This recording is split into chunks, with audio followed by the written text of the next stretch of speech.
Sabe aquela história que te contaram sobre o mundo? Esqueça. O mundo mudou, e muito. A história agora é outra. Temos novas formas de aprender, de viver, trabalhar e cuidar. Convivemos com novas tecnologias, novas profissões e, com isso, novas exigências. Mas como se preparar para o futuro profissional nesse novo mundo? A resposta é simples. Crie uma nova história para você também. Venha para a Unisa e descubra como ser o protagonista das histórias da sua vida. São mais de 50 anos de tradição, cursos em todas as áreas do conhecimento, unidades bem localizadas e polos em todo o Brasil. Vestibular 2022, inscrições abertas. Unisa é outra história. Acesse unisa.br e saiba mais.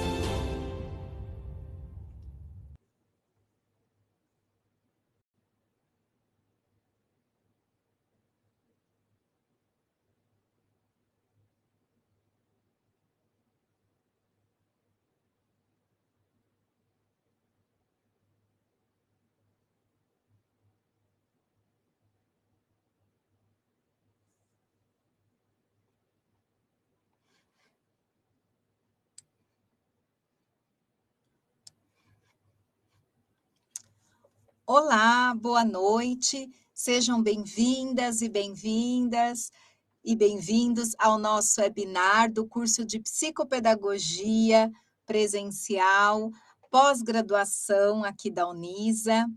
Esse webinar é do nosso curso, mas o convite a vocês que nos ouvem se estende a toda a psicopedagogia aqui da Unisa.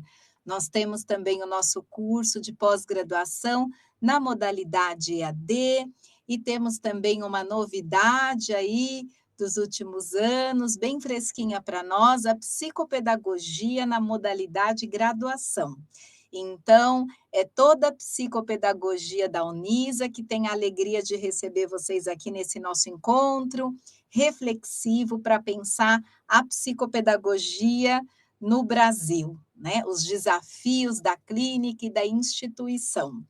Esse encontro é justamente para refletir, para apresentar a qualidade do nosso curso, já desejar um bem-vindo aqui especial aos nossos estudantes cursistas da graduação e pós-graduação, que estão prestigiando aqui o nosso encontro, aproveitando como espaço de aprender mais, um espaço aqui de reflexão e discussão, e agradecendo muito ao nosso ouvinte aqui, que vem de um outro lugar, que nos encontrou aí pelo link, ou que está procurando uma instituição para poder cursar a psicopedagogia.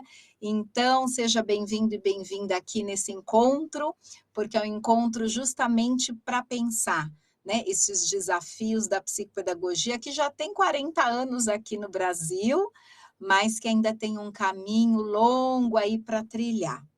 Enfim, olhei aqui nos nossos participantes, também encontrei alguns polos, então é com alegria também que nós vamos recebendo os polos que acolhem os nossos cursos, seja, né, os cursos de pós-graduação, que são antigos, que é uma modalidade em que tudo começa aqui no Brasil, na modalidade da graduação, ou os polos que já estão acolhendo a nossa novidade, que é justamente o curso de graduação em psicopedagogia. Enfim, né?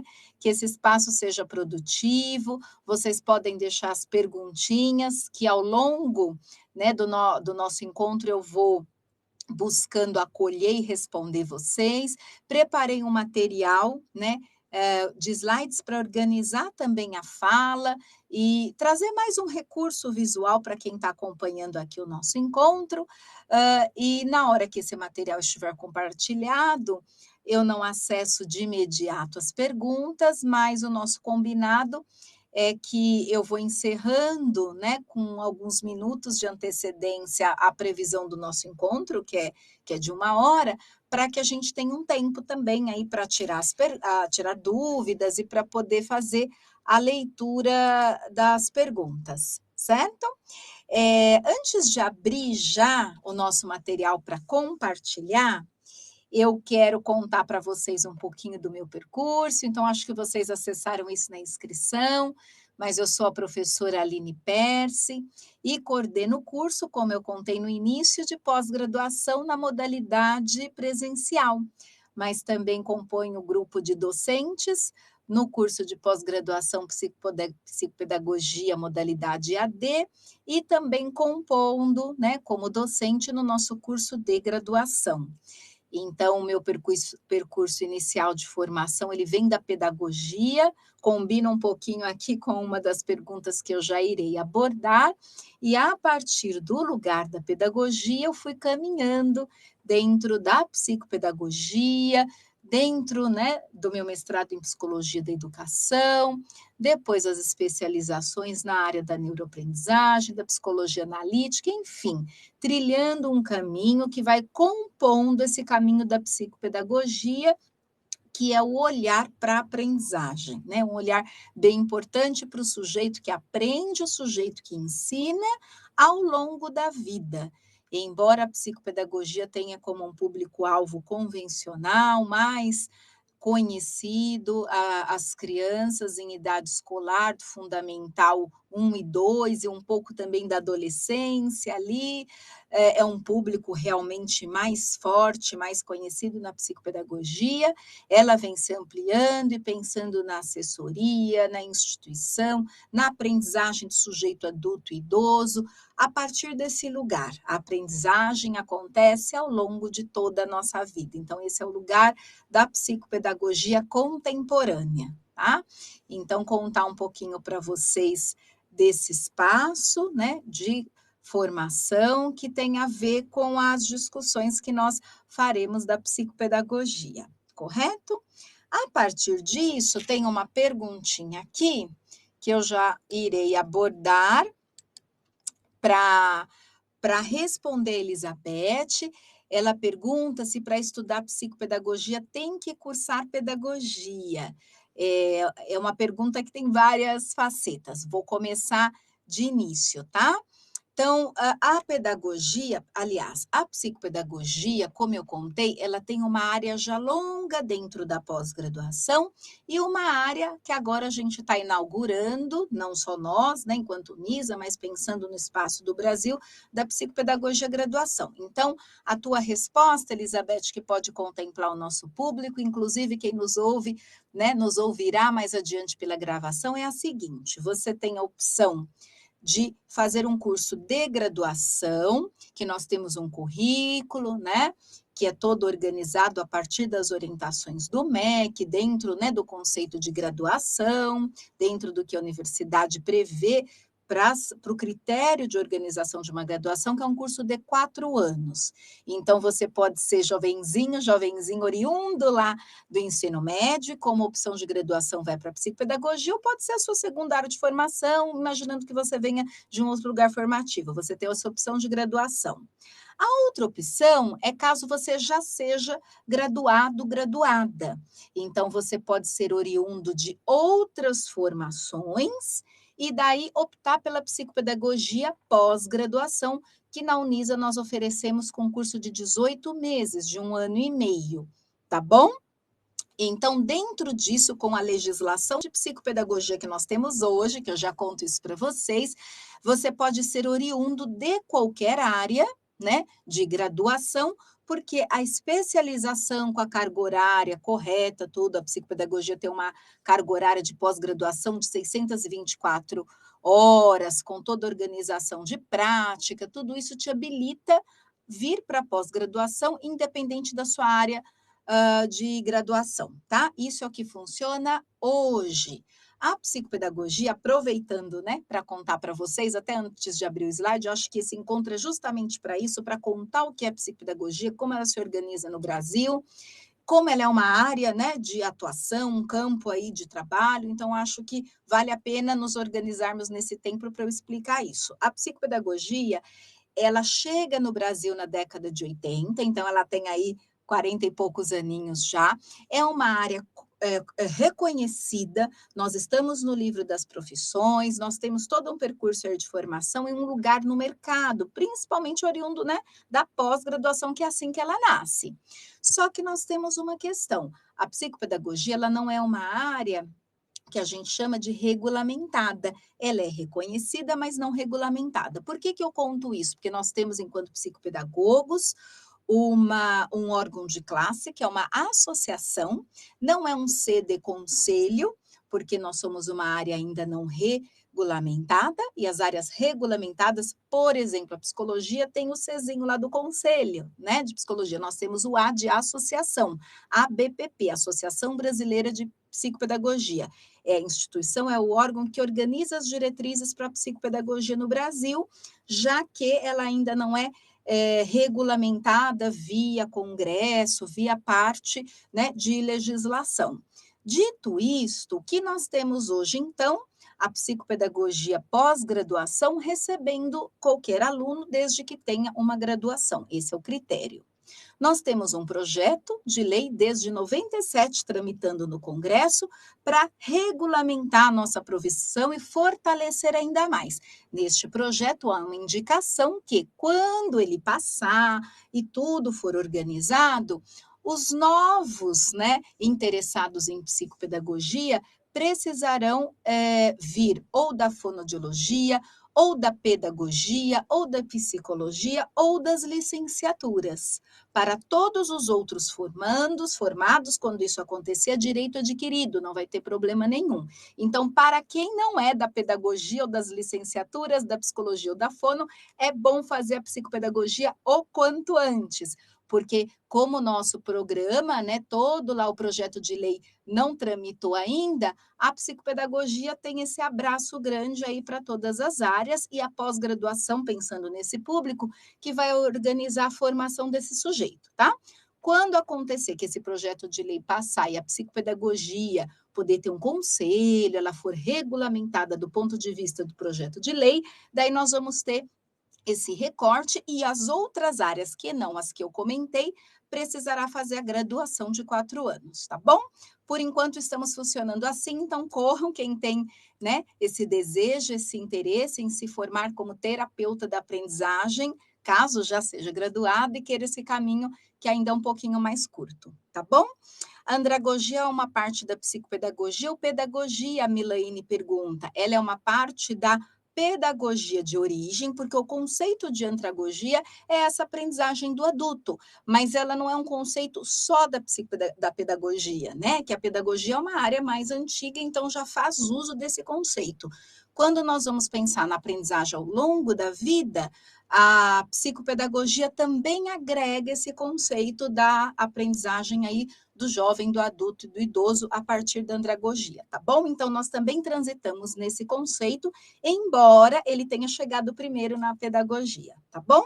Acho que é isso que a Melaine perguntou aqui para a gente. Enfim, acho que as perguntinhas são essas, e daí eu penso, então, que eu posso já compartilhar o material que eu preparei, e depois nós vamos reservar um tempinho para voltar aqui para as perguntas. Enfim, deixa eu só conferir, né, para não deixar nenhuma perguntinha para trás. Bom, e tem mais uma perguntinha assim. Tem uma aqui no final da Suzane. Ela fala assim: quem faz graduação de psicologia pode fazer pós em psicopedagogia? Pode sim, Suzane. Pode, vai ser uma alegria recebê-la e vai ampliar muito o seu olhar, porque a psicopedagogia, né, nós vamos retomar no nosso slide 1, ela tem como objeto de estudo a aprendizagem humana.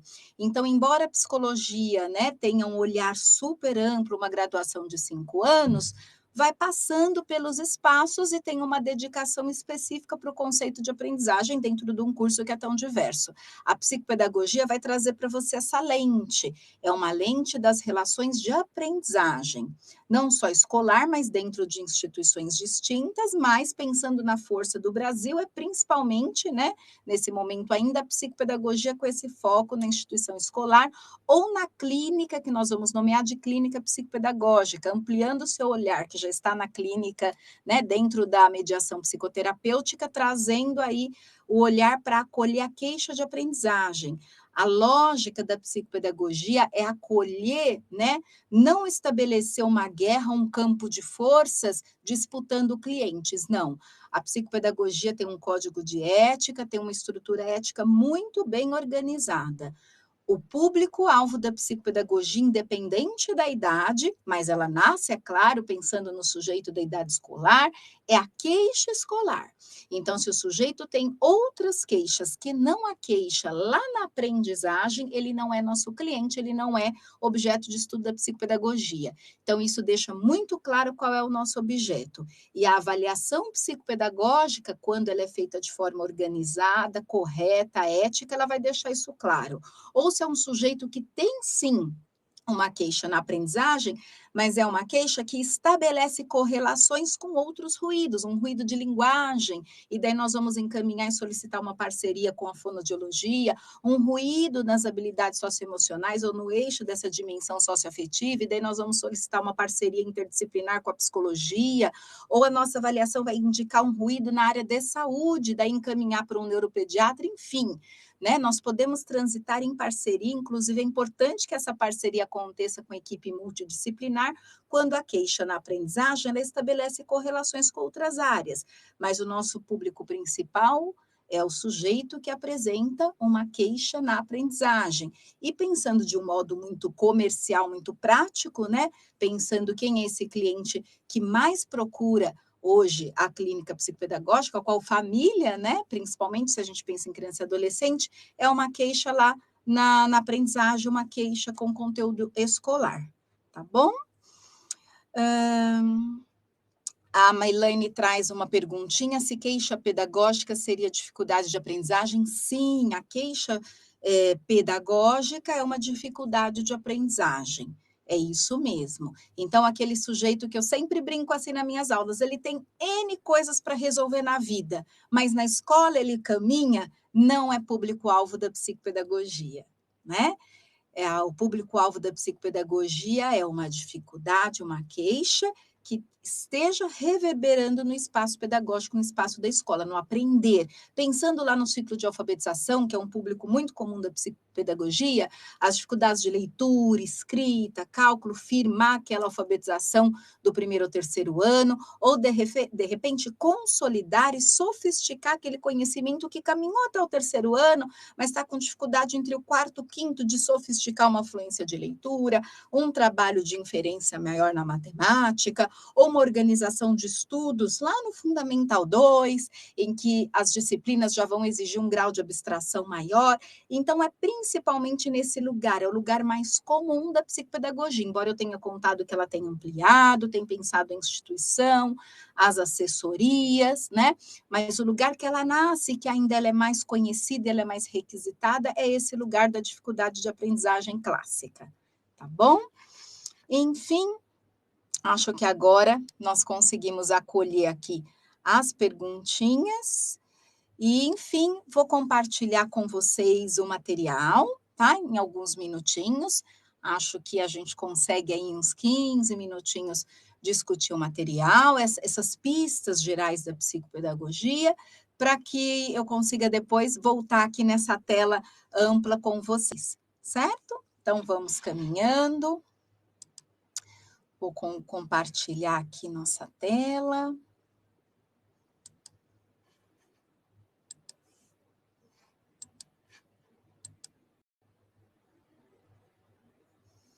Enfim. Pronto. Penso que vocês já estejam conseguindo olhar aqui o material. Eu vou confirmar com a equipe que faz aqui o nosso apoio, para realmente ter certeza que está todo mundo conseguindo enxergar aqui o material que eu preparei, porque a tecnologia tem disso, né? Nós vamos abrir para o material e daí eu não vejo vocês. Então, eu vou aguardar. Ok, tive um retorno que tudo certo com o nosso material, então vamos seguindo assim, como eu disse, para quem entrou, né, nos últimos minutinhos, enquanto nós estivermos discutindo com o material aberto, eu não vejo as perguntinhas, mas coloquem elas lá ou aguardem para a hora que eu fechar, para que a gente possa discutir. Esse é o principal objetivo desse encontro, né? É contar como a psicopedagogia se organiza, como a Unis oferece os cursos de pós-graduação ou de graduação, porque o mais importante é divulgar o trabalho do psicopedagogo, que já tem 40 anos no Brasil, mas ainda, né, dentro do percurso de tantas outras áreas, ainda é uma área bebê, né? É uma área que está aí construindo o teu espaço, porque dentro da ciência, dentro do estudo, 40 anos é pouco. Aproveitando para dar mais uma pista, né, que o nosso tempo é curto, então a gente tem que pensar em várias pistas ao mesmo tempo sobre o que nós estamos discutindo. A psicopedagogia é uma área de conhecimento, tá bom? Ela vai beber em algumas ciências, tá? Como a psicologia, por exemplo, a área da saúde, a neurologia, a fonoaudiologia, mas quando a gente pensa na psicopedagogia por si, ela é chamada de área de conhecimento interdisciplinar, ela não é chamada de ciência ainda, né? Tem a ver com isso que eu contei antes de ser uma área crescendo aqui no Brasil e 40 anos ainda é uma área em crescimento, né? Não é uma área idosa. Bom, então, a abertura é a psicopedagogia no Brasil, os desafios da clínica e da instituição. Então, eu pensei justamente nesse tema para a gente transitar no básico, né? Para quem já é nosso estudante, nosso cursista aqui, poder retomar o percurso de estudo e para quem vem de fora entender um pouquinho a psicopedagogia, tá bom? Vamos caminhando. Então, eu trouxe para vocês esse símbolo aqui do ladinho. Ele não é assim bonitinho porque eu escolhi, não, ele é oficial. Então, esse símbolo, né? Que tem essa espiral, essa ideia do circuito, da conexão, desse redondo, né? Que ele vai abrindo, mas dá um sinal, uma ideia visual de profundidade, é justamente o símbolo eleito em congressos lá da BPP, da Associação Brasileira de Psicopedagogia. Eu ainda estive nesse congresso, agora não lembro que ano, que faz já um tempinho, acho que foi 11, 12, porque esse símbolo não é desde que a psicopedagogia está no Brasil, que é da década de 80, e desde que a BPP existe como Associação Brasileira de Psicopedagogia, de 82 a brasileira, porque a Associação Paulista, né, de psicopedagogia existe desde a década de 80, porque a psicopedagogia, em termos de território, ela nasce na cidade de São Paulo, no bairro de Perdizes, porque ela vem do Instituto SEDES, que é um instituto pioneiro em psicanálise no Brasil, e no mesmo bairro da PUC de São Paulo, que é a Pontifícia Universidade Católica de São Paulo. Então, o berço, né, no sentido de território de estudo da psicopedagogia, ela chega no Brasil por esse lugar. E dela vai se estabelecendo, esse grupo de alunos lá desse lugar que estudava psicopedagogia se uniu para formar o que a gente chama hoje de ABPP, que é a nossa associação, e desde 82 do Brasil, mas ela nasce como Associação Paulista, enfim. E passa todo esse tempo produzindo a revista científica, que pode acessar gratuitamente no site da BPP, que é a revista Psicopedagogia, até para vocês terem acesso, nossos cursistas, os outros e quem vem para a área. É uma área que nós temos publicações científicas, isso é importantíssimo quando a gente pensa numa área do conhecimento, é o que ela está publicando, o que ela está produzindo, né, dentro do conhecimento. Então, há uma revista científica com indicadores importantes, então não é só uma coletânea, que já seria algo bem legal, mas não é só uma coletânea de artigos científicos, tem um comitê de ética, um comitê de pesquisa, em que organiza as publicações na área de psicopedagogia e é a referência de publicação, né? Porque tem uma diferença do que é livro, tudo que é publicação que a gente chama de artigo científico, que são as revistas, que são categorizadas, né, pelas áreas de pesquisa, enfim. Então, a revista Psicopedagogia, ela também vai agrupar toda essa produção do conhecimento. E é nessa história que eu estou contando para vocês, mais recente, dentro dos 40 anos aí, dos últimos praticamente 10 anos, que foi feita a eleição para um símbolo da psicopedagogia no Brasil, e é esse azulzinho que está aqui do lado, tá? Então, a partir disso, vamos organizar, então, o pensamento base da psicopedagogia. É uma área de conhecimento interdisciplinar, porque nós temos um arcabouço próprio, técnico, sim, né, os conceitos que são da psicopedagogia, mas nós temos um universo grande de interlocução teórica com outras áreas, como a pedagogia, a psicologia, a fonoaudiologia, a psicomotricidade, enfim. Então, por isso que ela é nomeada por área de conhecimento interdisciplinar. E o objeto de estudo, né? Qual é o nosso foco? O foco do psicopedagogo, da psicopedagogia, é a aprendizagem humana como eixo principal e as dificuldades, os ruídos que possam ocorrer nesse caminho de construção do conhecimento, tá? Então, aqui a gente precisa ter bastante clareza, que é uma área inter, uma área de conhecimento inter, e tem como objeto de estudo a aprendizagem humana e as dificuldades. Bom, a partir disso, né, se a psicopedagogia não é nem psicologia pura e nem pretende ser, e também não é pedagogia pura e nem pretende ser, e também não é só misturar essas áreas, né? E daí vale a pena que eu deixar uma observação super pontuada, e não é puxando sardinha, não, a gente tem registro disso. A psicopedagogia na Unisa, independente da modalidade, é muito séria, porque só de pós-graduação, que é o curso que nasce primeiro, é desde 97, com carga horária de 624 horas, que é até um pouco a mais do que a BPP indica. Por que eu estou contando isso? Porque os cursos rápidos que hoje a gente tem de psicopedagogia, e muito baratinhos, a gente precisa desconfiar? Sim, sim. Não é porque o MEC libera um diploma que o curso é adequado. O MEC organiza pós-graduação só com carga horária. É diferente a relação que o MEC tem entre graduação e pós. Então, o nosso curso aqui de pós, ele tem toda uma organização dentro de uma universidade, por isso chama de Unisa, tem todas essas diferenças, o que é só instituto, o que é só faculdade, o que é universidade. Então, o nosso curso, ele tem todo esse amparo dentro do universo da universidade, por isso a nossa carga horária, por isso o nosso curso não dá para fazer em 3 meses, 4 meses, não dá. Por quê? Porque está dentro da legislação, você vai sair com um certificado de conclusão que vai te habilitar a você ter uma clínica psicopedagógica. Como é que você faz isso com uma carga horária baixíssima? Como você vai atender criança e adolescente, orientar a escola, orientar a família com um curso que você fez, nem você sabe quando você começou e terminou. Então, é muito importante frisar, a Unisa não flexibilizou a nossa carga horária, por quê? Porque a gente atende a carga horária do MEC, que para tudo o MEC são 360 horas, ok. Só que nós temos uma associação, não é porque nós somos uma área ainda não regulamentada, temos reconhecimento que nós vamos funcionar de qualquer jeito. Então, o mercado seleciona o bom psicopedagogo. Quem está nos ouvindo, infelizmente, tem uma formação precária, vai atrás para você poder fazer aproveitamentos de disciplina e organizar o seu diploma, porque a BPP, que é a Associação Brasileira de Psicopedagogia, indica, e daí vocês podem abrir o site, que é gratuito, abre, né? Se não acreditar no que a Proaline está falando, vai olhar. Tem uma carga horária mínima para quem vai fazer a graduação, por isso nosso curso de graduação tem 4 anos, tem uma carga horária mínima de pós-graduação, tem uma orientação para a prática, por exemplo, no curso de psicopedagogia, pós-graduação presencial da Unisa, a gente faz estágio clínico na clínica comunitária, com supervisão, os alunos na modalidade EAD organizam a aplicação de uma oficina, porque daí a gente está, né, com o Brasil todo, você faz uma outra orientação, mas o aluno é acolhido, é orientado para aplicar essa oficina, por quê?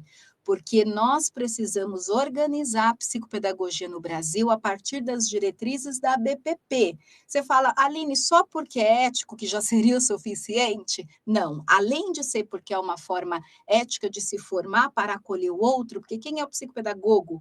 É o terapeuta da aprendizagem. Além de tudo isso, nós já temos, não é de agora, aos concursos para psicopedagogo. E quem organiza o concurso para psicopedagogo, já que a gente tem um projeto de lei que ainda não passou, quem dá as diretrizes, o prefeito tira da cabeça dele? Não. Quem vai organizar concurso precisa submeter o seu edital à ABPP, que é a Associação Brasileira de Psicopedagogia. Então, ali, a partir das diretrizes da ABPP, tem marcadinho a carga horária mínima, como funciona a prática, como essa formação precisa acontecer, para esse psicopedagogo poder concorrer ao concurso, passar e acessar o cargo, porque às vezes ele é até um bom estudante, ele passou, mas na hora que ele chega para assumir o cargo dele, o diploma dele não bate com o básico, o mínimo que a BPP pede. Então, mesmo que você esteja num lugar, de repente, que não consiga até estudar na Unisa, infelizmente, mas tome cuidado com a sua formação, porque a gente tem, sim, um aligeiramento e uma precarização de muitos cursos, e isso, inclusive, atrapalha o nosso processo de regulamentação lá do nosso projeto de lei. tá? Porque não é qualquer coisa. Nós não vamos sentar criança e adolescente do nosso lado para repetir a atividade que ele não foi bem na escola. Nós vamos nos formar como terapeutas da aprendizagem, seja pelo eixo graduação ou pós-graduação. Isso é sério, isso é importante. Então, pensar a nossa formação, por isso que eu me ocupei um tempo aqui nesse slide, porque senão a gente só pensa, né? Vamos misturar psicologia com pedagogia e ver o que dá. Não. Quando nós trazemos com força essas duas áreas, né, para pensar os afetos e pensar o ensino e aprendizagem e unir isso na psicopedagogia, nós estamos nessa tela aqui, que é a tela que eu estou chamando de interface da aprendizagem. Como é que eu vou trabalhar com os elementos socioafetivos, que a psicopedagogia chama de subjetividade, de um lado da balança, com os elementos objetivos, que a gente está chamando aí de todas essas questões cognitivas. Então, eu vou unir para organizar uma ação assertiva, psicopedagógica, uma orientação escolar, enfim, atuação a partir desse lugar.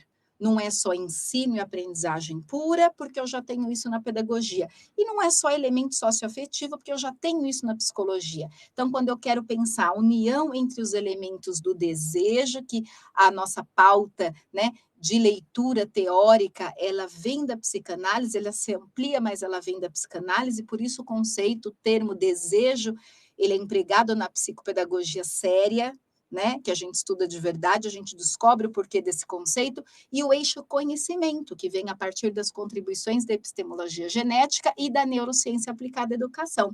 Então, quando eu faço esse casamento de pensar a subjetividade e a objetividade, eu vou estabelecer uma correlação entre desejo e conhecimento. Essa é a psicopedagogia que nós temos que estudar, que atentar, que saber como ela funciona.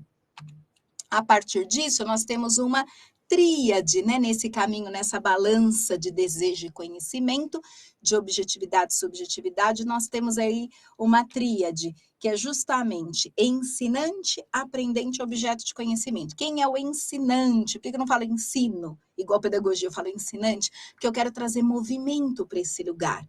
O ensinante familiar, o institucional, a escola, quem exerce aquele espaço naquele momento, na situação de ensinar. E o aprendente, porque eu não falei só aprender, aprendente também para dar movimento. Então, a ideia de complexidade e movimento nas relações de ensinar e aprender. E quem está aí nesse lugar, nesse meio? O objeto de conhecimento. Então, o objeto de conhecimento, seja formal lá na escola, seja uma oficina que você vai aplicar numa instituição, né? Porque a gente tem que aprender que o objeto de conhecimento não é só ler, escrever e as operações, que é aquilo que vem na mente primeiro. O objeto de conhecimento é tudo aquilo que você vai dedicar o seu tempo para aprender, né? Para quem de repente está aprendendo a cozinhar, naquela semana, fazer o arroz sozinho a primeira vez era o seu objeto de conhecimento. Quem está aprendendo um caminho novo, quem está aprendendo a andar de bicicleta, enfim. Objeto de conhecimento é aquilo que vai mobilizar a nossa cognição, vai fazer uma memória daquilo que a gente está discutindo. Então, objeto de conhecimento é o que vai estar nessa relação de quem ensina e quem aprende. E também a mobilidade, que não é só o adulto que vai ensinar, né? A psicopedagogia é muito forte isso nela. O trânsito, o movimento, que a gente precisa trocar de lugar. O professor precisa ser apaixonado por aprender, porque senão como é que ele conta para o estudante que ele gosta de aprender, que aprender é bom, né? Por exemplo, o que eu estou trazendo para vocês. Então, essa ideia de trocar de lugar, a criança que chega em casa e vai mostrar para a família um trechinho de um livro que o professor emprestou para ela ler. Então, chega na casa, naquele momento, ela é a ensinante, a criança, porque ela quer contar o que ela aprendeu. Então, é essa lógica mais profunda que a psicopedagogia quer acessar, do lugar de quem ensina, aprende. E como é que a gente faz uma leitura disso, né? A partir das nossas experiências que eu estou mostrando aqui na tela de primárias, que são as nossas experiências de cuidado, de infância, do início da nossa vida, seja na tua família, seja numa instituição, né? Porque eu sempre conto, tem crianças que vão nascer e vão logo para uma instituição, ou em algum momento da vida foi para uma instituição, não importa. Quem cuidou, quem exerceu aquele cuidado inicial, ou esse cuidado contínuo, né? Diferente de outras espécies de mamíferos, a gente não nasce e já vai vivendo sozinho, a gente precisa do adulto experiente para exercer mediação, compartilhar cultura, enfim. Então, a experiência primária. E a secundária, que geralmente acontece na escola e depois nos espaços institucionais futuros. Então, essa correlação das nossas experiências iniciais e essas construídas ao longo da vida. Então, é esse lugar que nós vamos construindo o nosso modo de aprender. A partir disso, eu falei bastante que nós temos uma queixa, precisamos ter uma queixa na aprendizagem, né? Senão não é psicopedagogia, senão não é nosso público-alvo. Então, como é que a gente enxerga essas queixas, pistas, né? Nós temos queixas que vêm ali dos aspectos pedagógicos, né? O nome já diz, aquela queixa que pode vir do espaço escolar, do material, da metodologia, né? Daquele funcionamento escolar. Nós temos queixas que podem vir de aspectos orgânicos, e daí o orgânico vem puxando realmente essa questão orgânico de organismo, área de saúde, por exemplo, uma queixa que é disparada por uma síndrome, uma deficiência, né? É esse lugar. Eu posso ter também uma queixa socioafetiva, que a gente chama essa queixa da famosa dificuldade de aprendizagem, o organismo está saudável do ponto de vista, né, de saúde mesmo, não é uma queixa que eu estou querendo dizer que eu vou mandar para uma avaliação médica ou equipe de saúde, mas há uma queixa de aprendizagem. É assim que a psicopedagogia nasce a princípio, né? Quando ela pensa, por que um sujeito que não tem nada, né, nesse organismo, é um organismo, um sujeito que a gente vai chamar de desenvolvimento saudável, desenvolvimento típico, mesmo assim está com uma queixa para finalizar o seu processo de alfabetização, fortalecer, ou aprender, enfim, né? Então, os aspectos socioafetivos que vêm dessa relação que eu contei anteriormente, como a gente vai aprendendo a aprender ao longo da vida, as experiências primárias, que se conectam às secundárias, que geralmente, né, secundárias vão para a escola. Então, é esse lugar, né? Aquilo que pode trazer um ruído para a nossa experiência de aprender, mas que não adianta fazer o exame que não vai achar, não está lá com o marcador biológico. Por isso, a psicopedagogia é a ideia de balança, né? A subjetividade e a objetividade. Então, a subjetividade também traz símbolos aí nesse processo. Os aspectos cognitivos, que lembra o orgânico, mas é diferente, porque o cognitivo tem muito a ver com tudo que a gente tem estudado das contribuições da neurociência aplicada à educação, a partir das habilidades cognitivas e funções executivas. Então, uma disfuncionalidade de memória, atenção. Então, eu não vou chamar de síndrome, nem posso, e nem vou chamar e nem posso de deficiência, porque isso aqui está no quadrinho orgânico. Mas tem uma queixa nessa funcionalidade ou disfuncionalidade cognitiva, principalmente as questões atencionais, a memória, né? Aquele grupo que a gente vai nomear de transtornos de aprendizagem. E um outro atravessamento que no Brasil é importantíssimo, e o Brasil contemporâneo ainda mais, que é atravessado por desigualdade, o aspecto social, que a psicopedagogia vai chamar de fracasso escolar. Não atribuindo o fracasso à escola em si, mas ao termo, né, cunhado por Nádia Bossa, uma importante psicopedagoga brasileira, que vai trazer esse conceito de fracasso escolar, que é quando aquela aprendizagem é atravessada e ela tem uma dificuldade, um ruído, e não é porque tem que correr para o médico, não é queixa de sistema nervoso, nem é de metodologia por si só, mas é esse atravessamento da desigualdade, de como, né, essa criança gasta sua energia psíquica, e hoje ainda mais, onde eu vou morar, meus pais têm trabalho, não têm, né? Então, como é que a gente espera que uma criança que não tem moradia, já que a gente está num país que não oferece acesso à moradia, agora a gente voltou para o mapa da fome, então, mesmo com uma escola e um professor que a gente fala brilhante, uma professora brilhante, mesmo assim tem chances de essa aprendizagem dar bem errado. Por quê? Porque está aí um atravessamento até de pulsão, né? Tem algo acontecendo tão sério nessa dinâmica, por exemplo, no caso que eu estou dando para vocês de exemplo de dinâmica de familiar, de sobrevivência, de comida mesmo de primeira necessidade, que como é que ela vai ser inteira no seu processo de aprender. Então, essa também é uma queixa, inclusive para a gente não rotular tanto criança brasileira, o PISA está em último lugar, o resultado de avaliação externa está em último lugar. Então, a gente tem que entender os atravessamentos da aprendizagem, porque às vezes você tem até uma escola funcional, um grupo de professores que está ali lutando, trabalhando, mas a gente tem que pensar que o sujeito é integral, né? Se ele tem, por exemplo, um grande ruído, uma grande preocupação de moradia, né? até quando a criança vai crescendo, ela vai tendo uma percepção melhor. Olha a energia que ela leva para o espaço de aprender. Ela não está inteira ali para aprender a ler, escrever, a calcular, porque ela tem que saber se ela vai ter janta ou não, né? Se ela vai dormir, se chove, ela está debaixo de uma ponte. Então, isso é sério. Por que eu estou ocupando um tempo com isso? Porque o psicopedagogo bem formado vai saber disso. Senão, ele sai rotulando um monte de crianças que têm um atravessamento social, como que tem transtorno, tem síndrome, tem tudo, porque está com X idade e não se alfabetizou. E a psicopedagogia ela é singular, né?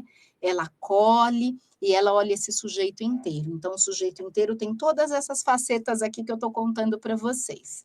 E, por fim, né, para a gente poder já fechar a tela e voltar para o nosso espaço de perguntinhas, nós temos esse desafio, que é mais institucional, eu já digo, porque a psicopedagogia ela nasce com muito objetivo clínico.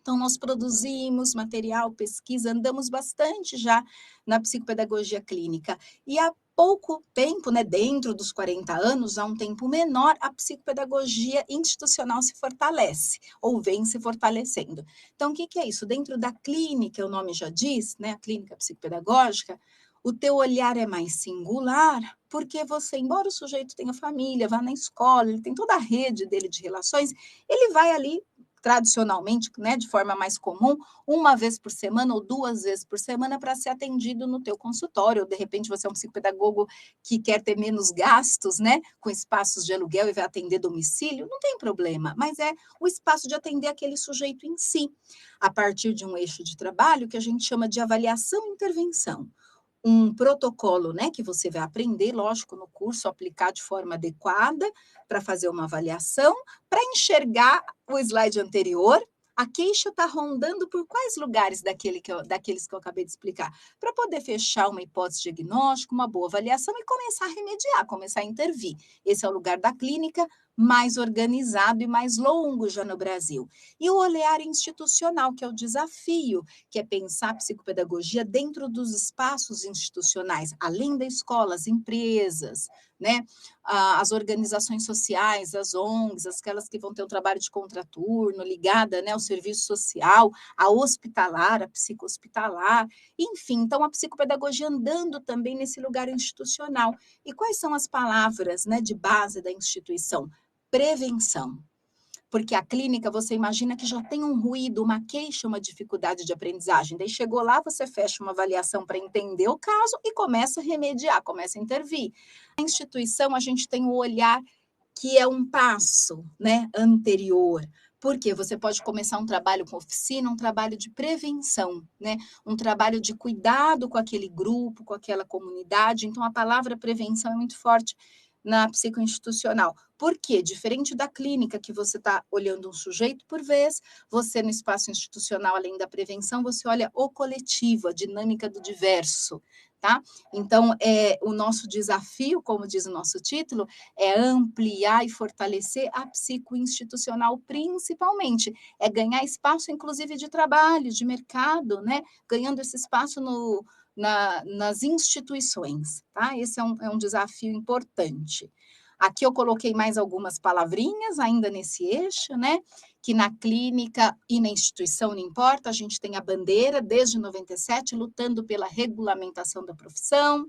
Na clínica, a gente quer democratizar o acesso, porque a clínica comunitária é pouca, quase inexistente, as clínicas são particulares, e nesse atravessamento social, nesse Brasil desigual, dificilmente, né, a maior parte das famílias vai ter o recurso para poder pagar esse espaço institucional. Então, democratizar a clínica é um desafio, enquanto que na instituição é o fomento de políticas públicas, ampliar o concurso para psicopedagogo, pensar o psicopedagogo dentro do SUS, pensar o psicopedagogo nesse espaço para todos, a psicopedagogia que possa alcançar, né, uma pedagogia de dimensão ética, dimensão política, para ampliar o seu olhar.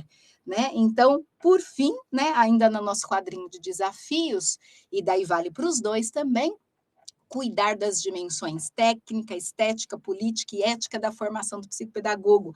Aqui eu estou inspirada na Terezinha Rios, uma filósofa e filósofa da educação fantástica, muitos devem conhecer, quem não conhece, procure as publicações da professora Terezinha Rios, que ela vai falar dessas dimensões do profissional, não é só do psicopedagogo, mas eu trouxe aqui para nós a dimensão técnica, que é essa boa formação, não é esse curso de, sei lá, X horas que todo mundo não sabe nem que começou nem que terminou, e assim a gente não se forma bom terapeuta da aprendizagem. Então, a dimensão técnica, a dimensão estética, né? A nossa amplitude, esse olhar interdisciplinar, a dimensão do belo, né? A psicopedagogia vai muito nas contribuições da arte-terapia, por exemplo, esse olhar, né, do humano, da amplitude, da singularidade, a dimensão política, que é pensar a política pública, pensar o acesso da psicopedagogia para todos, pensar, né, a melhora da educação de forma geral, e a nossa dimensão ética, né, o que une as nossas dimensões, o que enlaça é a ética do psicopedagogo no trabalho com as famílias ou com as instituições. Então, agora eu vou encerrar aqui, deixando as referências, né, para quem até está printando a tela, enfim, são referências de leitura, para a gente poder ampliar o que eu discuti aqui. Vou interromper o nosso compartilhamento, enfim, para poder voltar na tela com vocês. Bom, acho que eu consegui parar de compartilhar. Pronto. Voltei aqui como prometido para olhar um pouco das nossas perguntas. Vou olhando aqui, gente. Vocês percebem que eu estou dando uma corridinha, né, na fala, para poder acolher no tempo o que aparecer aqui para a gente. Vou olhando aqui. Tem uma perguntinha do Polo Parelheiros. O estágio para pós-graduação psicopedagogia EAD, se ele pode realizar na Unisa. Não pode, eu vou contar para vocês por que são modalidades, né?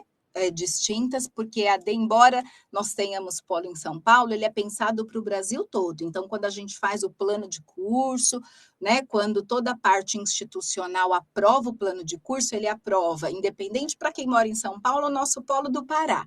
Então, a organização é assim: quem se forma na modalidade presencial faz o estágio na clínica comunitária. Isso faz parte do programa, né, e da organização, inclusive financeira do curso, para custear a clínica e o supervisor que faz uma ação, né, com mais vezes. A modalidade EAD, como ela é pensada, né, para o Brasil todo, então ela tem esse outro funcionamento. Ela também tem a supervisão de ação, mas ela é pensada na aplicação de oficina, porque daí a gente acolhe o cursista independente do lugar que ele esteja. Tá? Então, é uma aplicação de oficina que é totalmente pautadas nas disciplinas, que as disciplinas são as mesmas, mas a aplicação é nessa modalidade, tá bom? Explicando aqui para o Polo Parelheiros como funciona o estágio dentro da modalidade EAD na perspectiva do curso de pós-graduação, tá?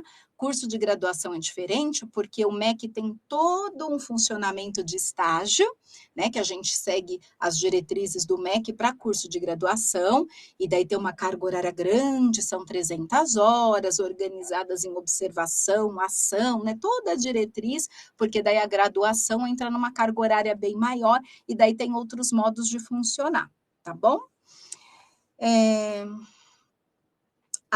Tá. A Priscila traz uma informação importante para quem quer fazer o curso. No caso, nem mora em São Paulo, daí realmente precisa fazer na modalidade EAD. Como é que ele organiza o estágio? Vamos aproveitar essa pergunta bem legal da Priscila. O estágio dentro da pós-graduação, como eu estou contando, o que acontece? Você, independente, né? Se você está numa cidade grande ou não, a gente não tem a prática de entrar na clínica para olhar. Isso não funciona, tá bom? Nem em nenhuma área terapêutica. É diferente do curso de pedagogia, que você entra na sala de aula, fica lá um tempão observando o professor, é outra dinâmica. A clínica não. Tem a ver com o sigilo da informação, né? Tem o código de ética do psicopedagogo, e até pensando na psicologia, tem essa outra funcionalidade. Então, independente de você ter clínica ou não na sua cidade, dificilmente, aliás, por legislação, você não ia poder entrar na clínica para ficar olhando, porque tem ali um sigilo de informação clínica. Então, o que a gente faz para a categoria, né, de ação quando você está fora da clínica ou na modalidade AD que você já vai aplicar a oficina. Você precisa de um sujeito, porque o seu olhar psicopedagógico ele não está no espaço físico.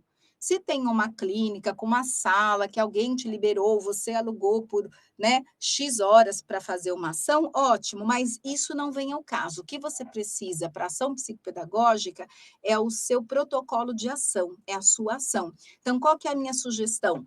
Procurar, né, a partir da sua carta de estágio, vai explicar que você está direitinho matriculado, uma escola de preferência pública, porque eles abrem espaço, e você conversa com a coordenação pedagógica, se tem uma criança, no máximo um trio, que você possa prestar uma assessoria comunitária ali, e daí você vai fazer isso tudo, né, sob orientação da sua coordenação de curso, em questões de carga horária, 3 encontros, 5 encontros, aplicar uma oficina de leitura, uma oficina de jogos, igual nós trabalhamos lá nas nossas matérias. Eu, inclusive, que dou para vocês a matéria lá de oficinas psicopedagógicas, e daí nós vamos com uma aplicação, por exemplo, de uma sequência de ação com jogos de tabuleiro, e daí você vai fazer o registro, vai mandar esse registro em formato de relatório para sua coordenação. Então, quando você não vai estagiar, até porque eu contei que por legislação você não vai poder ficar dentro da clínica, é essa perspectiva. Ou uma comunidade que você frequenta, ou um CCA, que é um Centro da Criança e da Juventude. Qual que é a sua preocupação, né? E daí sim a preocupação, que não é espaço físico, é o sujeito. Eu tenho 3 crianças que a escola pública vai me ceder para eu ir ali uma vez por semana. Eu tenho uma comunidade que eu frequento, que eu tenho X crianças, um adolescente com queixa escolar, eu quero fazer um protocolo de durante 5 semanas fazer um trabalho com leitura, com contos. Enfim, a tua preocupação é localizar um sujeito para você prestar o seu serviço comunitário de psicopedagogo, porque você vai estagiar, tá? Não se preocupem com o espaço físico em si, porque você não vai encontrar clínica que vai abrir para você ficar acompanhando, vendo, no caso, a ação. Puxando a perguntinha da Priscila, que vai ter tudo a ver, você fala, professora, mas nós vamos nos formar. Sim, todos. E daí nós caminhamos muito pertinho do exemplo da psicologia, né? Independente, né, que a gente está falando da pós, o que eu estou falando de exemplo? Supervisão.